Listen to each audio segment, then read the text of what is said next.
Hi guys, the episode that you're just about to listen to is generously sponsored by our affiliates Board Game Crate.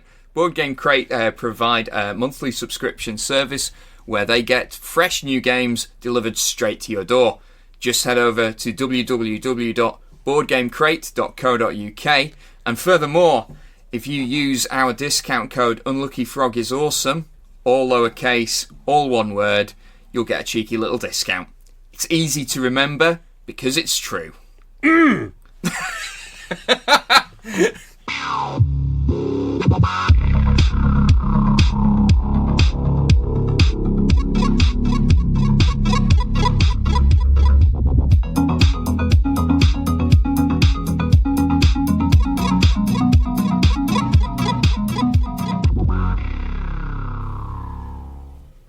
Hello and welcome to the Unlucky Frog Gaming Podcast. You're joined by your usual hosts, Sir Josh Hartley and Benjamin Porter. How are we doing, Ben? It was very formal this evening, aren't we? Yes, we just had a little political rambling before we started this, so I feel like I'm on Newsnight now.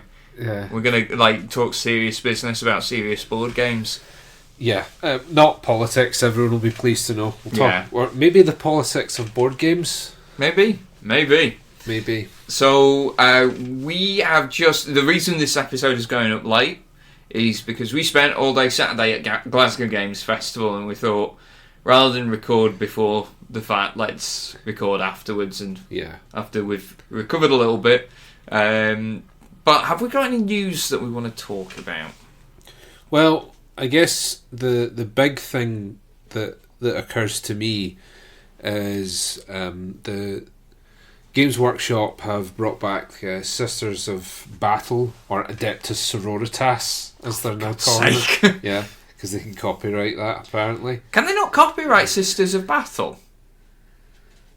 Is that too generic? I think it's too generic. Alright, okay. I get Space Marine, and I get Imperial Guard. Yeah. So I suppose, Sisters of Battle. I think it is just too generic. Yeah, fair. Alright. Because that could be any, female warrior cult, really. Yeah, okay. So people have been waiting for these a long time. For anyone who doesn't know, they're basically, if Space Marines are sci-fi warrior monks, Sisters of Battle are sci-fi warrior nuns. Yeah, and the iconographies and imagery used throughout their range is suitably Catholic as well, I would say. Suitably grim. Yeah.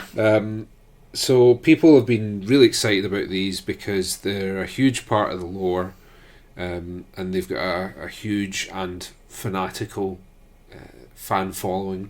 That's what, not releasing any minis for 15 years for the range, or 20 years? Are we pushing on 20 years? Quite possibly, but people have been absolutely rabid for these. I did not quite grasp just how rabid they were. They put a box set up for pre-order over the weekend while we were at Glasgow Games Festival. So, what was that, the weekend, the 16th? Something like that? Yes. Yeah. They put it up for pre-order and they sold out within minutes. Yeah. The demand is... I mean, and like I said, this is what happens when no minis are... I wonder how much of it, though, were people who were buying it to use it, or people wanting to flip it and make a quick buck on eBay. I think a lot of them will be scalpers. Yeah. And they have been selling for over twice the price on eBay, and people are paying for it. That's the other thing. That's you see a lot more in Magic the Gathering, this sort of thing, whenever they come out with a limited edition box set. Yeah. They'll just get snapped up so quickly, and half of them will be people selling it on for a ridiculous profit.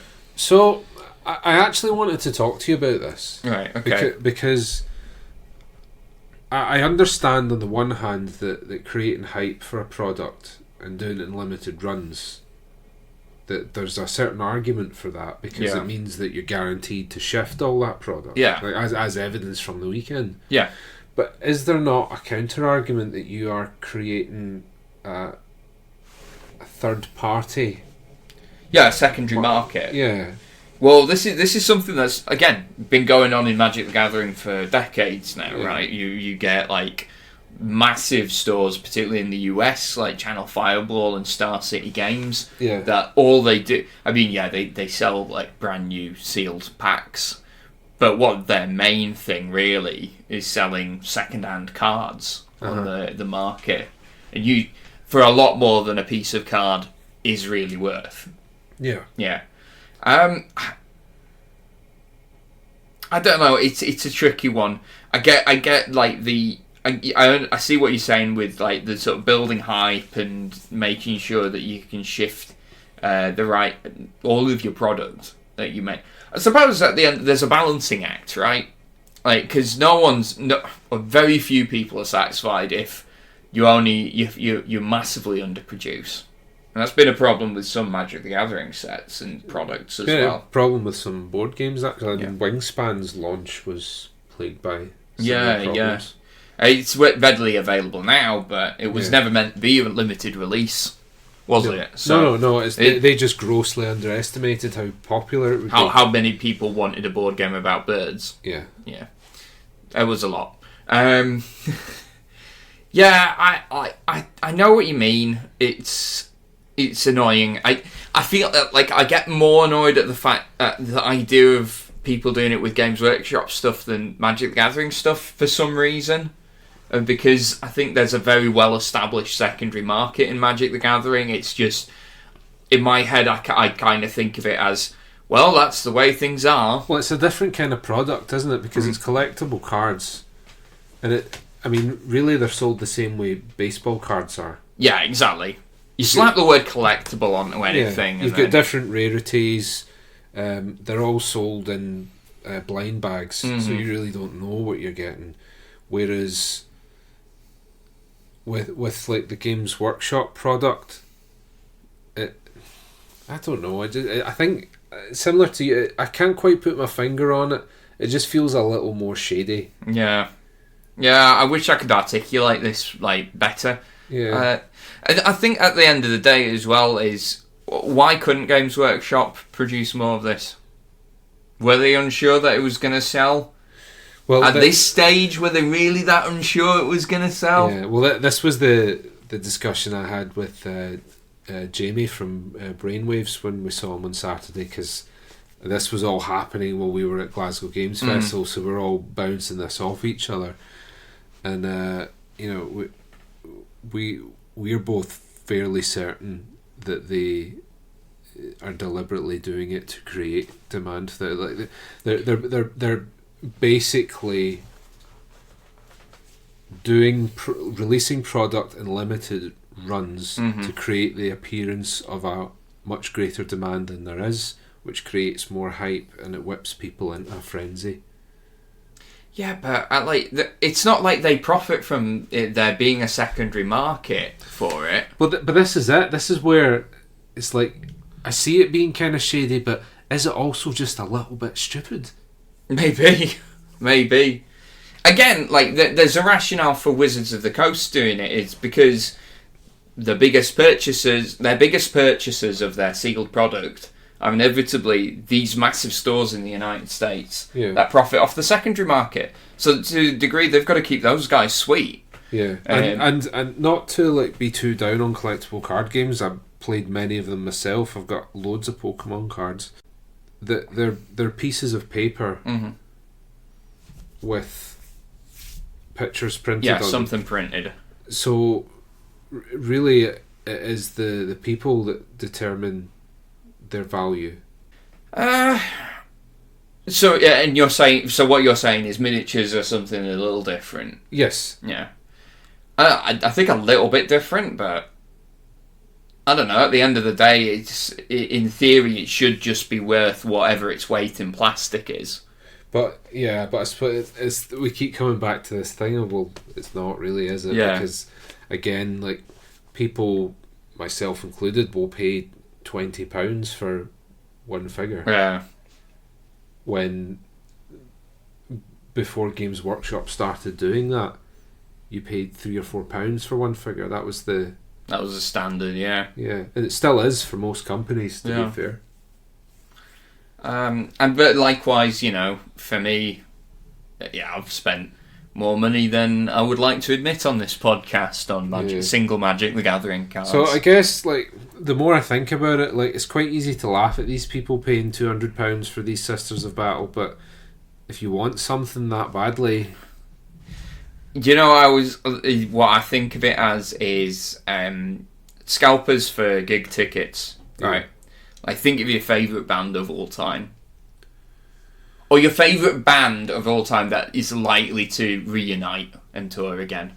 Right, well, the thing that sprung to mind for me is I would pay quite a ridiculous amount of money if through some weird necromancy an opportunity to see Bob Marley came about. Is it Bob Marley brought back from the dead in human form, or is this zombie Bob Marley? No, it's not like zombie Bob Marley where he's just going to go, he's going to be good. Not like that. He's come back for one night, for one gig, and you can be there for the modest price of £500. Would that be the figure? We've developed the technology. We can rebuild Bob Marley, but we need your money to make it happen. So is it like a Kickstarter to bring Bob Marley back? Yeah, there we go. So we'll all-in pledge. Yeah. The top tier pledge is you get to go up on stage with him. I think I would have to think about it, and I'd have to talk to Charlotte about it. but yeah, the point is, everyone has their price. Yeah. Well, the one that I think of is I'm not bringing anyone back from the dead for mine. I'm just wanting REM to reunite, and I would definitely pay over £100 for a ticket easily. 150. I think 200. I'd be like, this is a lot. See, just when you're saying about REM, there's a little thing that a little joke between Charlotte and myself. Actually, I was talking to Nathaniel, the baby, today, and you just monologue talking rubbish to babies, because they're just happy to listen to whatever. And I was getting ready to go out to work, and I just, on the way out, I said, and remember, son, if you ever feel stupid, just remember that the female vocalist from REM decided to join the B-52s because she thought REM were going nowhere. Wow. So there you go. Yeah. Wow. Shiny Happy People, that's what she's on, isn't it? Yeah. She decided that REM were going nowhere and joined the B-52s instead. What were we talking about? We were talking about Sisters of Battle and how it's easy to mock people, pay a lot of money. Yeah. When actually you step back and think about it, there's probably things you would pay a silly amount of money for. TLDR, life's too short. Yeah. Yeah. Bring back Bob Marley. We were going to talk about Marvel Champions as well. I say we talk about Marvel Champions. We were going to acknowledge its existence because neither you nor I have had a chance to play it yet. Tom has got a copy. He's been raving about it like a madman. It sounds a bit like I want to play it. I want to play it before I will admit that I'm not a massive fan of superheroes. Oh, the internet just gasps. I know. But I get what you mean. I haven't kept up with the Marvel Cinematic Universe, and I'm certainly not a big comic book reader or anything like that. When I was a lad, it was Batman I followed. Mm-hmm. So I quite like. I don't know. I guess the superhero thing never quite clicked with me. I do like the X-Men though. I've always liked the X-Men. The X-Men are cool. But Wolverine's badass. Yeah, I don't know. Maybe it's like the dark brooding thing that resonates with me or something. I don't know. But the likes of Iron Man and all that never really appealed. But that being said, I quite like the cooperative living card games that Fantasy Flight put out. And this, very much from my first impressions at least, looks like it's in that vein. Yeah. So I'm absolutely willing to try that. I think that I'm not going to be as enthusiastic about it as Tom. Mm-hmm. I suspect that my preference will still be the Arkham Horror living card game. Yeah. But I think if it's similar to that, but at the same time gives you that rush of being this superhuman entity, then... Because in Arkham Horror, you play a janitor with a gun and a torch. That's basically it. Right. Fighting supernatural horrors, you know? Yeah. It'll definitely have a very different vibe to it, I imagine. But I think so. But I think if the bare bones of the game is similar to that, then I think that it will be fine. Because the Lord of the Rings living card game and the Arkham Horror card game are fairly different in the way that they work, but the structure, I mean, they've got a lot. The broad structure is similar. Yeah, and I think that I suspect this Marvel one's going to be similar in that respect. You know, where you're like working your way through the quests, that sort of thing.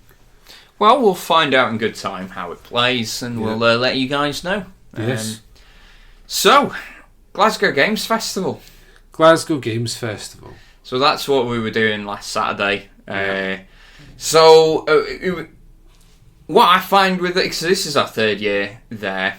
You couldn't make it last year, No, could you? I was working, wasn't I? Yeah. But what I find with it's probably the most relaxed convention that we go to. Yeah. In terms of it doesn't feel like we're there for work so much. No. You know what I mean? Like, don't get me wrong, I love going to UK Games Expo, Tabletop Scotland, Aircon, but when I go to those ones, I very much feel like I'm here and I'm doing a job. Like, I want to speak to people, I want to see new games. I think to some extent you do feel that pressure, don't you? Yeah. Whereas the Glasgow Games Festival, we basically just played the whole day, just spent the whole day playing games. Mm-hmm. Like, we obviously did the rounds in the trade floor, but it's fairly limited, and we know everyone there. Yeah. So it's fun to actually sit down and play games rather than spend all day stood up talking about games. If that makes sense. No, I would agree with that.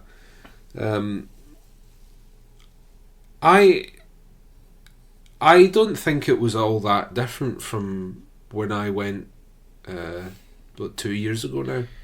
No, I mean, in terms of size, it feels like it's got very similar attendance. Mm-hmm. Right. It's probably plateaued. Yeah. And there's nothing wrong with that. If that's the vision that the organisers have in mind, then that's fine. Certainly, I think they made a bit more of an effort to advertise it this year. I saw a few adverts for it on Facebook. All right. I don't recall seeing any bill posters for it or anything. No, but I mean, to be honest, I haven't been looking. No, no. So we got there fairly early. We actually had breakfast in town as well with Stack and Still. Stack and Still. Stack and Still. Yeah. American pancake place defeated me. I didn't rate it that much. No? What did you go for again? I had the steak stack. Yeah. Which was a misnomer because it was brisket. It was not steak. Oh. Yeah. World of difference, to be fair. Yes, it is. World of difference. I don't. Maybe I'm just not a great lover of pancakes. Could take them or leave them. Yeah, fair. It had refillable coffee though, which was a plus in my book. And we had met up with Ian and Jamie from the Giant Brain and Brainwaves. Yep.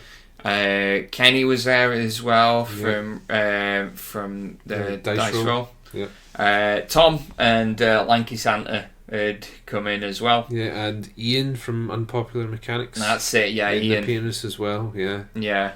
And of course, it bumped into a load of people that we knew, so forgive me for forgetting to mention you guys.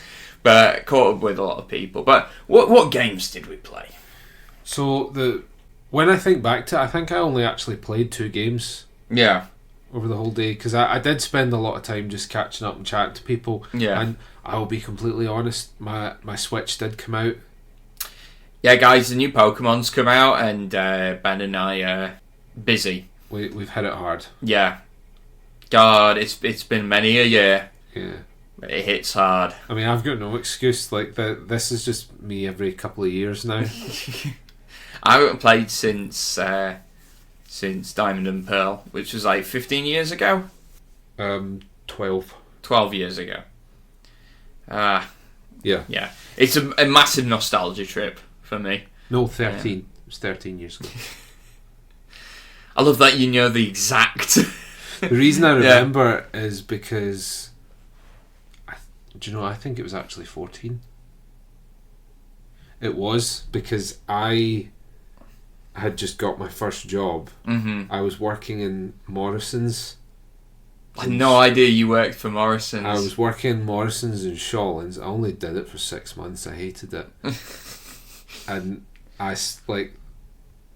so it was my first wage, and I spent all of it on games and DVDs.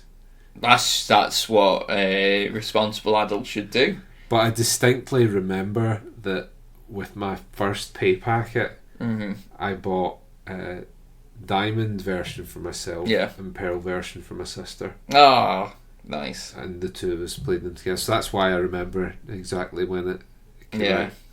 There we are. Do you still have the checked shirt from Morrison's? I didn't wear a checked shirt. Didn't they not give you a checked shirt in Morrison's? No, I had a green apron and a clip-on tie. Oh, a clip-on tie, Jesus. Yeah, I had a clip-on tie. And I always get told off for folding my arms. So I would say... What a weird thing to get told off for. Yeah, apparently it made me look like closed off and imposing. Do you need to fold your arms? So I'd be at the checkout, and like a lot of people would sit down. So, I mean, I would get a bit restless, so I would just stand up at my checkout and I'd have my arms crossed, and then my supervisor would always tell me off for it. Was your supervisor nervous telling you off for it? Oh, she was an evil witch. She was awful. Wow. Yeah. Oh, she would. Everyone hated her. Okay. Yeah, I'll not mention her just in case anyone who knows her is listening. She's just sat at home listening to the Unlucky Frog. A little tear rolls down her. Remembering fondly, yes, that Ben Porter. Yeah. I was hard on him, but it was for his own good. He was a good lad. He was a good lad, and now you've just come out and character assassination. Yeah. Right. No, she was horrible. She was awful person. Yeah. To be fair, not the worst boss I've had by any stretch, but yeah, could have been nicer to me. Yeah, fair. We'll do an episode covering our CVs. We talk about our old bosses. Yeah. I don't think I've ever had a really bad boss. I think I've been lucky. Well, I've worked in kitchens and that, so I've met a few characters. Aye, that's say no more. My current boss, tell you a story or two about him. Your father? Yeah. Hi, Al. Yeah, he doesn't listen to this show. All right. My dad listens. Yeah, he does. Yeah. Hi, Dad. Anyway, we got sidetracked. Games that we played. Yes. Other than Pokemon, which is not a board game. It's funny because I get sidetracked from playing tabletop games by playing Pokemon. Yeah. And then we get sidetracked from the story by another mad anecdote. Yeah, there we are. Yeah. There we are. Like a couple of dogs in a park. Aye. Yeah. So I played a game called Dungeon Madness. Mm-hmm. And it's a D&D card game. All right, like officially branded. Yeah, D&D. Yeah, D&D card game for 4 players, and each of you has a deck of cards that corresponds to a character. Mm-hmm. So I was a tiefling rogue. Very nice. Not very you. No, but I thought I'll give that one a go. Was everyone like... Because who did you play with, sorry? So I played with Duncan and Dave of Tabletop Scotland and Alec from Dwarf, who'd come through for the Dunfermline Wargaming Role-Playing Fellowship. So it does up to 4 players. Mm-hmm. I think there's an expansion, but I don't think it's necessarily designed to be used as a 6th player, but I guess you could in theory. So each of you has a character, a deck that essentially is all of their weapons and actions and things, and it's a very fast paced take that type card game. Okay. Where you've got cards that give you extra action initiative that let you slam down extra cards. Cards that do damage to other players. Because I was playing the rogue, I had a card that lets me hide. So if I put the card down, it's quite funny because it's a picture of the tiefling rogue and he's got like a pair of glasses and a beard on. That's his disguise. Oh no, like Groucho Marx. Yeah. So if my disguise is up, no one can hurt me until my next turn. All right, nice. You've got the cleric, I think it was, can heal himself. He's got this vampiric touch ability that is nasty, that lets him swap his health with yours. Oh. So it can be a real game changer. But towards the end of the game, it's maybe not so good. Yeah. And it's just absolute mayhem, as the name suggests, but it's great fun. Just a really fast-paced rock, paper, scissors type thing going on. I saw Scott in our Discord was saying good things about it today as well, so I'll have to give it a go as well. It's really good fun. Aye. And it's the really nice artwork. They've gone for slightly more stylised, cartoony art in this. I think that seems on like to fit the tone of the game. Because some of the D&D advert, some of the D&D artwork, in fact most of the D&D artwork, although it's very fantastical and colourful, it tends to be quite realistic. Yeah. Almost gritty at times. Yeah. And it, like, really ugly monsters, like big scary dragons, quite characterful faces, whereas this is more, I guess, kid friendly, because I think you absolutely could play it with a 10-year-old, Fair dues. While this was going on, I was sat down with Lanky Santa, Ian and Jamie playing a prototype of Magnate. Yes, this is by Naylor Games. Yeah, which will be imminently starting its Kickstarter.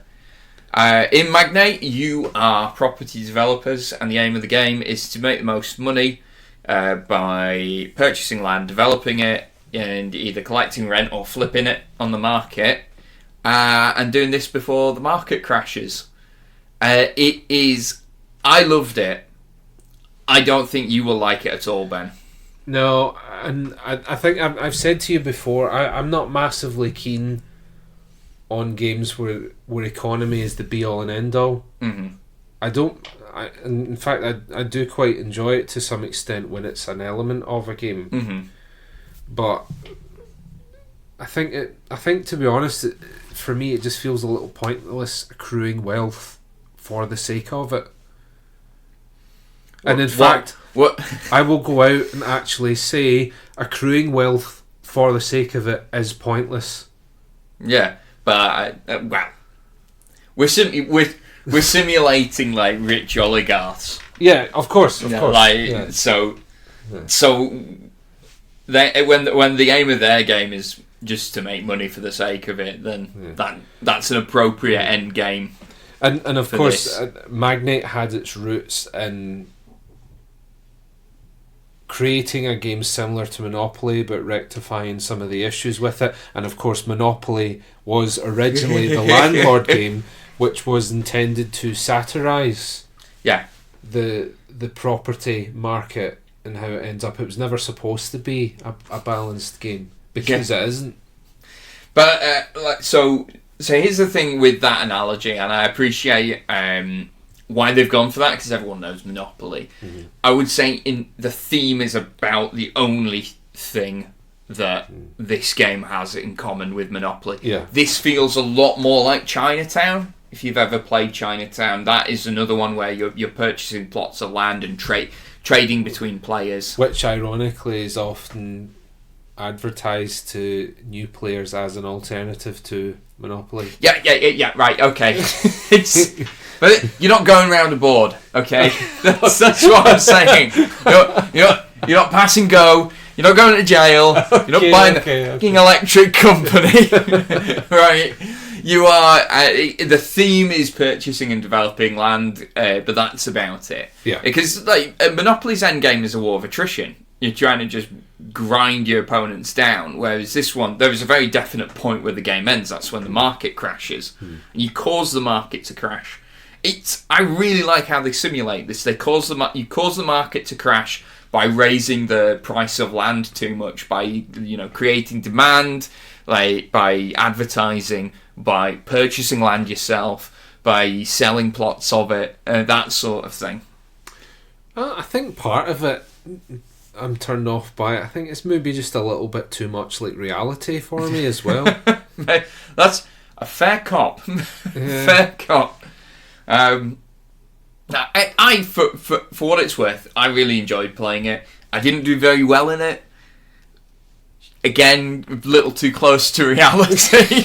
but no, I thought it was really. I think that the environment that it's trying to simulate, i.e., a property boom and bust, it does it very well. My only thing is you don't interact with, you don't trade with the other players, and I'm wondering if they maybe tried that out in testing. Because I would feel a little multiplayer solitaire, does it? Yes and no, because you're competing over the same plots of land. Okay. And the turn order actually can be very important. Yeah. Because there's only a finite number of tenants that will want to occupy your different buildings. So if you get to go first, you get first crack of attracting those tenants, which means your opponents won't have anyone to move into their plush, 5-story apartments. So I'm going to be looking at the Kickstarter and following it closely, and hopefully it's successful and we get to try the final version. Yeah. So watch this space. After which I played Villagers. Yep. You opted out of this one. I did. Because I'm just not a great lover of economics. Yeah. Basically, I've played Villagers, and I thought it was okay. I wasn't blown away by it. I feel like there are a lot of other games that scratch that drafting itch for me, which would be the main appeal of Villagers, not so much the building an economy. Yeah. And I feel that there are a lot of games that do that drafting better. So I mean, if someone was absolutely mad keen to play Villagers again and didn't have anyone to play it with, I would gladly play it with them. Cool. I'm just not in a mad rush to play it again. Yeah, no, that's fair. I mean, I like the game, can't stand the art, but I get. What is it about the art? Is it slightly sinister? Yes, do you know what it reminds me of? It reminds me of It's a Small World After All. Yeah. Right, and but that ride's creepy. But like the apocalypse. Well, it is. It's post-medieval apocalypse. It's set post-Black Death. Yeah. Like, they all look like they've seen some shit. That vacant... Like, sort of, that vacant smile. Yeah, the dead eye smile. Yeah. Like... yeah. For the benefit of the tape, Josh is making a really creepy face right now. That's just my face. But I do really like the game, and I think because I like building engines and economies in games. Charlotte, from what I can tell, really likes it as well. Yeah. But we were also at the table again with Lanky Santa, with Jamie, and with Dave of Tabletop Scotland. Those three were much more lukewarm on it. Yeah. I don't think anyone hated it. I don't. Well, this is the thing with Villagers. No one hates it, but I don't think anyone's really enthusiastic about it either. Except you. No, I'm not that enthusiastic about. No, I do like it. The art gets in the way for me a little. Yeah. Well, we should probably save a lot of these opinions for maybe doing an actual round table review, because I think I would sing its praises a lot more than you would. So it'll probably make for an interesting recording, if nothing else. Yeah. But I enjoyed it. I won. Humble brag. Does that help with the enjoyment? I genuinely no, because I got absolutely flattened in Magnate, and I still enjoyed playing that. Yeah. So there we go. And my final game of the day was Black Orchestra, where we get to kill Hitler. Hey. Very different from the two games I played prior to it. Yeah, so you basically played a bad guy in the first two games. So bad guy in the third one, right, Ben? Is that where this is going? Well, it depends who you were playing, doesn't it? So who are you playing in Black Orchestra? Right. So in Black Orchestra, you all play real members of the fascist regime in Germany during World War II. Good guys. That were no, and you are playing traitors to that regime. You are conspiring with the other players to assassinate Hitler. Yeah.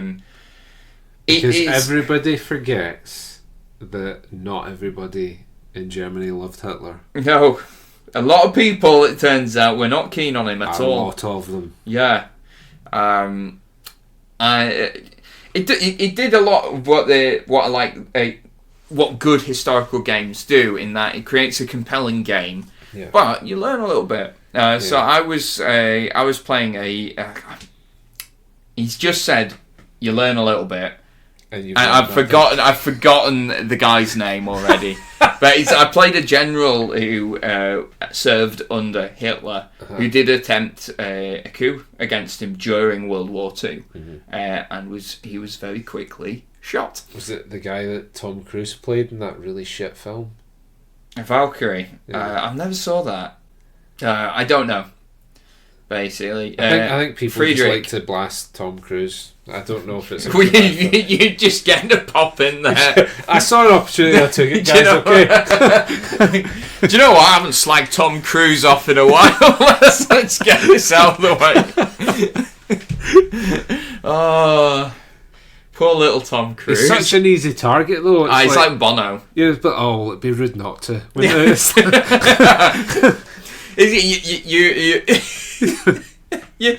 You treat it with you say it in the same tone as you turning not turning down an after 8 after Christmas dinner. It's like be rude not to. Right. Would Sir care to slag off Tom Cruise? Just like, I shouldn't, but I will. Yeah. So we managed basically to assassinate Hitler by blowing up his plane, which was very satisfying, and I'm told is Duncan's only second time successfully assassinating Hitler. He's had that game for about a year now. Yeah, he's played it a few times, and the impression I got from playing it and from what other people have told me, I should say I played with Duncan, Dave, and Alec, again from Dwarf. The impression I got, and it felt punishingly difficult. I think we were very lucky to kill Hitler. But no, it was really good fun. I don't know if Duncan did take a photo of us with the "We Killed Hitler" card that comes with the box. So I don't know if he's actually put that up on social media or not. But you may see that. Yeah, might be doing the rounds. And all the while...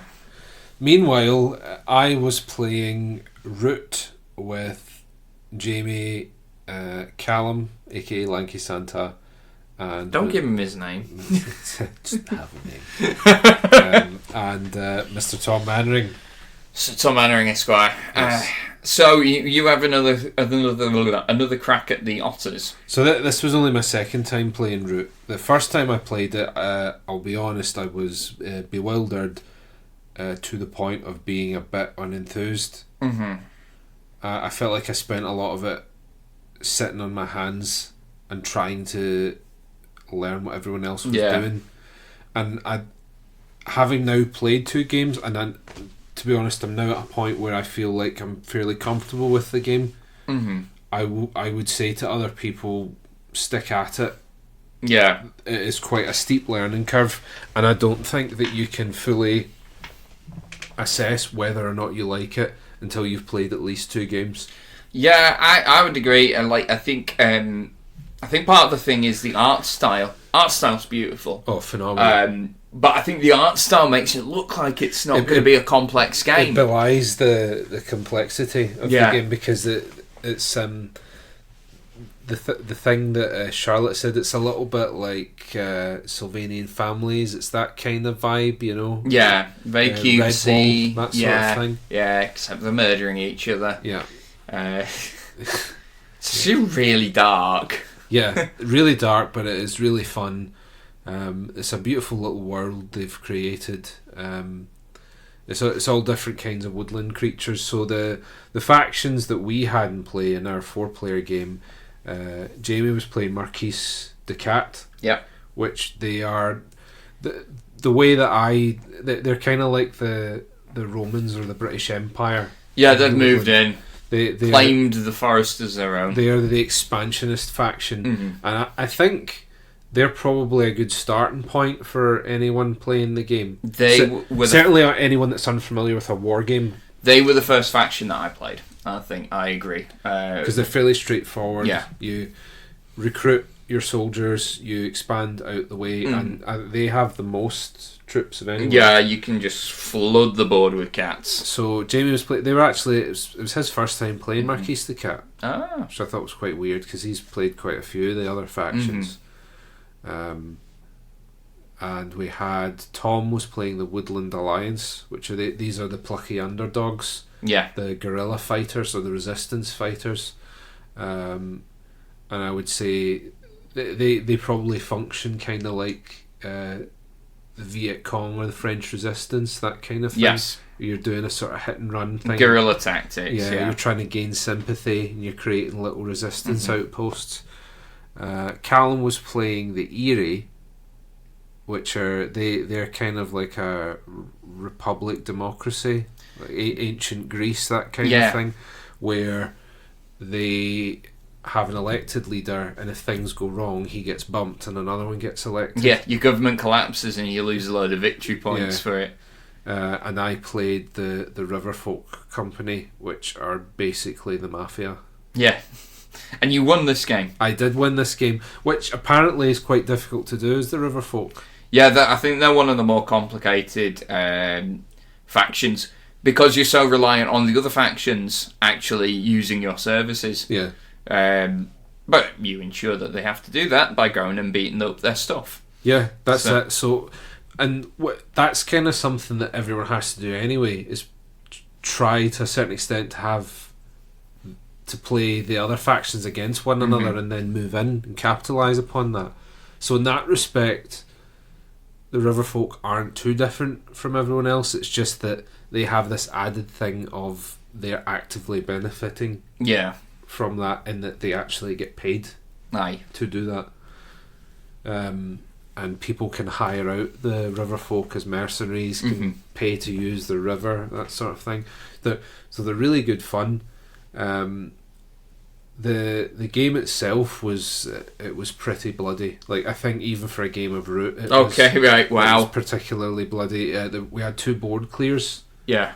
So there's like special cards that you can use. Like, there's one that I used called Favour of the Foxes. Oh, I know the one, because all the Favour of cards, they'll have like whatever that species is, all in hoods, covering their eyes and wielding like clubs. Yeah, clubs and torches and stuff. So what happens is every clearing in the game corresponds to a different woodland animal. Yeah. It basically represents, like, that's a mouse village. Foxes, mice, and rabbits. Yeah, so what happens is if you play, for instance, a favour of the foxes card, the foxes all across the board rise up. And just destroy whatever's there. Yeah. That happened twice in our game in very quick succession, so there was only like 3 or 4 warriors left on the board. Oh, wow. All of my trading posts were destroyed, but it was a bit late in the game. Yeah. The point where really it was redundant because they weren't going to be paying for my services anyway, and I was starting to run away with it. Jamie at one point had 1 warrior left. Just 1 cat. Because me and Callum really went after him. And as Jamie pointed out, when you're playing Marquise the Cat, you need to have warriors in order to build things. If that 1 warrior had been killed, that would have been him. Yeah, that would have been game over. He wouldn't have been able to do anything else. But luckily, he managed to stick around. Yeah. Callum had a collapse of government at one point that really put him on the back foot. Tom was just doing his own thing. But what happened was I was just plugging away, selling my wares, making bank, and it got to a point where I overtook Jamie, and Jamie had been leading for the whole game. And what happened was Jamie and Callum started fighting me. Of course, the problem is that in a fight, irrespective of who wins it or not, as long as you've wiped out a warrior on the other team, you get a victory point. Yeah. So Tom at one point just shouts at Callum and Jamie, "Stop killing Ben, you're making him more powerful." You're only making him stronger. It was pretty funny. I really enjoyed the game. And now, like I said earlier, I now feel like I actually understand it. I actually really want to get a copy. Well, look out. They're not that easy to come by. Not that easy, and they are expensive. Yeah, they are expensive. They're beautiful though. Beautiful game. So that was pretty much it. After that, so a few of my pals that game with Nick, Stephen, and Lizzie. They were through in actually the main hall playing Innis for the first time. They said very good things about it, so keen to give that a go. I went off for dinner with them. Another war game in this, isn't it? It's sort of Irish Celtic themed. Looks really nice. Really striking game. Very, very different style of art as well, which is very unusual, which is nice. I like it. And that was Glasgow Games Festival for us. Yeah. It was okay. I feel like if we didn't have all these people to meet up with, I'm not sure necessarily how much I would have enjoyed it. Like if I'd just been a punter turning up on the day. Same, but we do have all these people, so I really enjoyed it. We were lucky to get there really early and stake out a nice big table as well. There was one thing I have to say I thought was absolutely mental, and this is not necessarily, in fact I don't think it is a reflection on the organiser of Glasgow Games Festival, but we spent most of the day camped out in the bar room, and the bar was shut the whole day. I completely agree. I thought that was absolutely insane. Because, forget alcohol for a minute. Yeah. I wouldn't have even, soft drinks and coffee. Yeah, I was going to say, I'd have been having soft drinks for most of the day. I'd probably move on to the beer a little later on, but...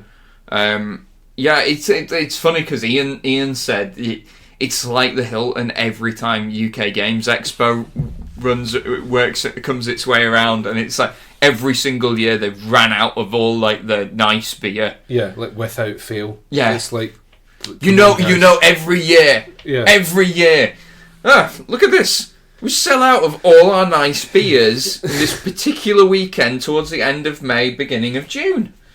I wonder why. Yeah, I don't. Mad. But yeah, no, I absolutely agree. I have no idea why they didn't have the bar open, but I don't think the organisers would have had anything to do with that call. No, yeah, some nutter in charge of the venue probably made that call. But I mean, other than that, it's really nice atmosphere. Mm-hmm. Everyone's pretty happy. Everyone's playing games. Yeah, it's all good. Same time next year. Yep. And on that note, I think that's all we've got time for. So thank you very much for listening, guys. Until next time, take care. Bye. Bye.